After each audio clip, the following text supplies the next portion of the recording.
À partir d'archives personnelles, j'ai essayé de me souvenir de Philippe Lacoue-Labarthe.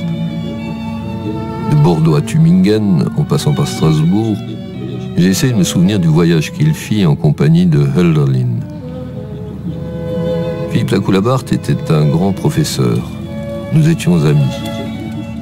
Je tiens qu'il était philosophe et écrivain, malgré cette dénégation et cette pudeur, davantage que professeur de philosophie. Avec lui, toute chose, dit Alain Badiou, prenait une profondeur singulière. Non pas la profondeur du pathos, ni celle de l'obscur, une profondeur loyale.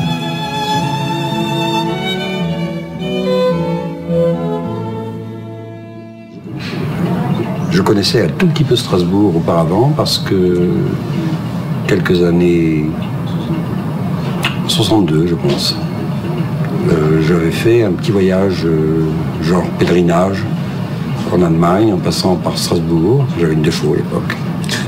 Donc en passant par Strasbourg, en passant, je m'en souviens très bien, devant le palais universitaire, en voyant les statues de Goethe, Herder, etc., en admirant le fronton du palais avec tous les noms des grands hommes, de Luther à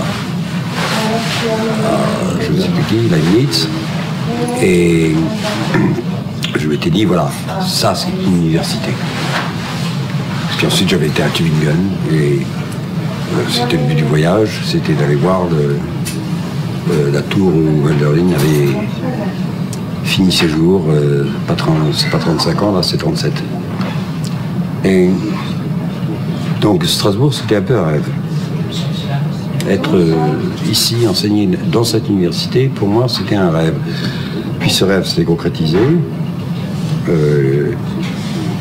Et ensuite, il s'est concrétisé exactement au moment où commençaient les événements de 68.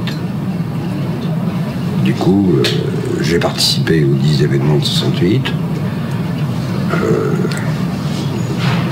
Du côté que l'on peut bien deviner de la part de quelqu'un qui professe sa philosophie, encore que on puisse faire aussi des réserves sur un choix qui apparaît évident. Mais malgré le retour de flamme d'après 68, et grâce à l'amitié que j'avais avec Jean-Luc Nancy, nous avons travaillé ensemble pendant très longtemps, nous sommes restés et nous avons décidé de rester ici. Dans un texte de 1978, Philippe note « Écrire, traduire et retraduire à l'infini, c'était au départ une rêverie des Leerjahre, des années d'apprentissage. Je rêvais la proximité de l'Allemagne, non pas vivre en Allemagne, mais au plus près de l'Allemagne, presque à l'étranger, à Strasbourg, au lieu du passage et de la limite.